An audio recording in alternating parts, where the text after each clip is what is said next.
também convidado, né, para participar conosco de uma entrevista. A Cone Perillo tem um desafio, evidentemente, nesta eleição, que é tentar manter-se no poder. E, evidentemente, busca, junto com seus aliados, este objetivo. E é nosso entrevistado a partir de agora. Comigo nessa entrevista, os jornalistas Honória Dintz, Isadora Piccolo e também Samuel Straiotto, direto da Vinha FM, nosso estúdio, aqui na T3, no setor Bueno, em Goiânia. Governador, bem-vindo à Vinha FM, muito boa tarde e vamos às nossas perguntas. Bem-vindo, obrigado, boa tarde. Boa tarde, Altair, boa tarde, Honória, Isadora, Samuel, Gessé, todos os membros aqui da mesa. E meu boa tarde muito cordial a todos os ouvintes. É um prazer e uma honra aceitar o convite de vocês para essa sabatina, esse debate aqui de ideias sobre o futuro de Goiás. A ideia de sabatina era um pouco estranha. Eu prefiro um diálogo, viu, governador? Preferível um diálogo. Eu também prefiro. O senhor também prefere? Então, uma conversa informal, né, Altair? É um diálogo que esperamos nós, né, proveitosa para os nossos ouvintes. Governador, nós tivemos uma campanha, até agora, diversos temas em debate. Um deles, que me parece que ficou um pouco ainda, não foi tão profundo, é o da real situação financeira do Estado de Goiás. Ninguém melhor do que o senhor, porque está na gestão do governo, para responder sobre isso. Hoje, qual é, do ponto de vista financeiro, a realidade do Estado de Goiás? Todos os estados brasileiros passam permanentemente por dificuldades, porque as demandas aumentam a cada dia. Demandas por mais escolas, mais funcionários, professores, mais médicos, mais hospitais, mais policiais. Para vocês terem uma ideia, só nesse governo nós incorporamos 5.100 policiais novos. A Polícia Civil, Militar, Bombeiros, Polícia Técnico-Científica. Isso resultou num investimento, num gasto anual a mais de 300 milhões ano com o pessoal na área de segurança pública. Por outro lado, o governo federal é o grande arrecadador de impostos e tributos no Brasil. A União Federal arrecada 72% de todos os impostos dos brasileiros, sobrando para os governos estaduais e prefeituras apenas 28%. Ocorre que grande parte das demandas, quase todas as demandas mais importantes na vida do cidadão comum, estão relacionadas com os governos e as prefeituras. Saúde, educação, segurança, lazer, esporte, estradas, saneamento, isso tudo são demandas que chegam aos governadores e aos prefeitos. Só que eles ficam com a parte menor no bolo da arrecadação. Isso acaba trazendo sempre dificuldades para a gente atender a tudo o que é solicitado. Por outro lado, a gente tem também os impositivos legais, os limitadores legais. A Lei de Responsabilidade Fiscal, que é um belo instrumento de boa gestão instituído no governo Fernando Henrique, nos obriga a ter gastos de até 60% dos nossos orçamentos com pessoal, com pagamento de funcionários. Por outro lado, é importante registrar também que há muito tempo se discute a realização de um debate sobre um novo pacto federativo, que seria a distribuição melhor desses recursos, dessas receitas. Recentemente, o Tesouro Nacional apresentou um ranking dos estados que mais reduziram o seu endividamento no país. Goiás ficou em primeiro lugar entre os estados que conseguiram reduzir mais o seu endividamento nesses últimos 3 anos. Nós reduzimos em 37% o nosso endividamento, considerando receita versus endividamento. As finanças do Estado estão regularmente em dia, todos os funcionários são pagos rigorosamente em dia, o 13º pago em dia também. Nós temos um grande volume de obras que têm sido pagos também, muitos deles com operações de crédito, outros com fundos setoriais de secretarias. Agora, é importante registrar que a gente vive, não só aqui, mas em todos os lugares, a gente vive fazendo um exercício muito grande em relação ao caixa e às despesas. A gente trabalha permanentemente no equilíbrio dessa equação financeira e vamos ajustando, fazendo um ajuste fino para que a gente possa atender as demandas, fazer os investimentos, fazer o Estado avançar, realizar obras e, ao mesmo tempo, dar conta das nossas obrigações. Levando essa consideração que o senhor introduz aqui, quando em alguns momentos se coloca que o endividamento do Estado, a relação receita-despesa, houve um ajuste, significa que vai, para o próximo governo, vai sobrar mais dinheiro para investimento? Qual é a relação? É o seguinte, nós temos uma trajetória muito favorável no perfil do endividamento do Estado. Nos meus 2 primeiros governos, por exemplo, eu fiquei 8 anos pagando dívidas, juros, correção monetária, de dívidas contraídas em governos anteriores, o Íris e outros governos. E não tinha dinheiro para fazer investimentos. Graças ao ajuste fiscal rigoroso que foi feito ao longo do tempo, nesse governo agora nós estamos pagando juros, dívidas de outros governos, mas também estamos tendo a oportunidade de captar recursos para realizarmos investimentos fundamentais na nossa infraestrutura, no saneamento básico, aeroportos, estradas, duplicações, pontes, enfim, obras estruturantes para o nosso Estado. Obras que realmente já estão fazendo a diferença na vida das pessoas. Nós vamos pagar, nesse governo agora, 10 bilhões em juros, serviços e dívidas de outros governos. E estamos tomando emprestado muito menos do que isso. Mas a trajetória é o seguinte, até o ano 2020, o Estado continua pagando 20% da sua receita com dívida externa. No ano 2021, esse comprometimento cai para 15% e depois cai para 5%. Então, o perfil do endividamento nosso é muito favorável, especialmente para daqui a 5 anos. Os próximos governos terão muita folga em relação ao que comprometem hoje de receita com pagamento de dívidas e também grandes oportunidades para tomarem novos empréstimos, para realizarem novos e importantes investimentos para Goiás. Aqui na Vinha FM, ao vivo, estamos conversando com o governador de Goiás, Marconi Perillo, nas eleições 2014. Ele é candidato à reeleição e responde às nossas perguntas também. Você pode enviar a sua pergunta para 8100-9190. Este é o WhatsApp da Vinha FM. Fique à vontade, 8100-9190 para perguntas ao vivo. Honora diz, sua pergunta. Então, governador, em relação à prisão desse suspeito de ter matado, aí a polícia já confirmou que ele praticou 16 crimes contra mulheres e também 8 moradores de rua e que poderia ter matado até 39 pessoas. Ontem, durante a reunião do senhor com a imprensa, familiares e integrantes da Polícia Civil, o senhor disse que foi um dos dias mais importantes da vida do senhor, né? Pelo alívio de estar trazendo essa resposta para a população. Até que grau esse número de assassinatos em Goiânia preocupou o senhor, trouxe, às vezes, até de certa maneira, um desgaste político? Por que essa afirmação ontem, que ontem foi um dos dias mais importantes da carreira política do senhor? Primeiro, porque o que está em jogo são vidas de seres humanos, irmãos nossos, e um sentimento muito forte de emoção, de perda, um sentimento de dor por parte das famílias.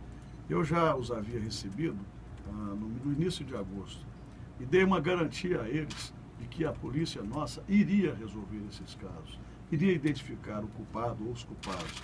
Disse ainda que a nossa polícia é muito boa tecnicamente, muito preparada. Eles dão sangue para resolver esses casos que acontecem em Goiás. Temos excelentes delegados, agentes, escrivães, pessoal da Polícia Técnico-Científica, Polícia Militar. Essas pessoas se envolvem demais em relação à apuração dos crimes que acontecem. Primeiro isso, assim, nessa reunião eu pude perceber a dor de cada uma daquelas famílias e um desejo enorme de esclarecer os crimes, principalmente para não pairar dúvidas em relação às pessoas, às moças que haviam sido assassinadas. Dúvidas assim, de que elas pudessem eventualmente estar envolvidas com drogas ou com outras coisas. Então, todas as famílias queriam o esclarecimento para provar que suas filhas, seus entes queridos, não tinham participado de qualquer ato ilegal, de qualquer coisa que pudesse denegrir a memória delas. Em segundo lugar, porque nessa campanha inteira o tema segurança pública foi muito politizado, às vezes irresponsavelmente politizado, demagogicamente politizado. O que a gente via no primeiro turno, e agora ainda no segundo turno, é uma politização demagógica, eleitoreira do tema da segurança pública. Em terceiro, é porque eu confiava e confio muito nas nossas instituições policiais. Nós temos uma boa equipe, um grande secretário que veio da Polícia Federal, um grande chefe da Polícia Civil, um grande comandante da Polícia Militar, dos bombeiros, e uma equipe inteira de pessoas com forte formação técnica comprometida. E ontem, ao me reunir com toda aquela força-tarefa que se dedicou durante mais de 2 meses para a elucidação desse caso, e ao me colocar de frente com os familiares, é claro que eu fiquei emocionado e disse isso mesmo, porque nós estamos dando uma resposta à sociedade. Ou seja, esse Estado é um Estado que tem liderança, é um Estado que tem um governo sério, um governo que trabalha, um governo que investe na segurança, na qualificação, na inteligência, na contratação de mais policiais, na contratação de tecnologias novas, de equipamentos novos, que resultam num trabalho eficiente. Então, ontem nós provamos à sociedade, ou seja, nós demos uma resposta à sociedade de que a nossa polícia efetivamente é boa. Agora, o problema maior é que você prende um psicopata desse e a legislação penal, que é muito frouxa, acaba daqui a pouco colocando de novo essa pessoa na rua. E como o senhor avalia estas dúvidas, gente que ainda suspeita da investigação? A polícia deu segurança ao senhor desse caso? Algumas pessoas suspeitam, honestamente, suspeitam porque realmente pensam... Buscando assim, uma satisfação, uma segurança. Tem uma segurança. Outros tiram proveito, né? Eu vi pela internet ontem muitas pessoas maldosas tentando tirar proveito de uma situação que é grave, que é triste, que envolve os sentimentos mais nobres de uma pessoa, que é a perda de um filho, de uma filha. E atacando uma instituição séria como a Polícia Civil. Eu deploro quando as pessoas da oposição tentam fazer ilações maldosas em relação a uma situação tão trágica, tão emocionante como essa. Felizmente, nós temos confiança total na nossa polícia. Nenhum delegado, agente, escrivão, enfim, nenhuma pessoa da Secretaria, são pessoas sérias, iria se prestar a um papel de apresentar à sociedade um criminoso, um suspeito de tantos crimes, se não houvesse toda uma comprovação, todo um trabalho de perícia técnico-científica e os depoimentos dele. Em alguns lugares do mundo, e aqui no Brasil, acontece, já aconteceu, de torturarem pessoas presas para elas serem obrigadas a confessarem, muitas vezes, crimes que não tinham cometido. Isso não existe mais hoje. Hoje o que se usa são as técnicas científicas, as técnicas de inteligência, de tecnologia. A polícia deu total segurança ao senhor? Total segurança. Total. Eu tenho confiança total nesse trabalho da polícia. Okay. E outra coisa, o próprio assassino descreveu com detalhes tudo o que ele fez, o que corroborou com todas as informações, fotos que já existiam anteriormente. Não havia ainda a identidade, a cara dele, mas agora não há mais nenhuma dúvida em relação às autorias. Ok.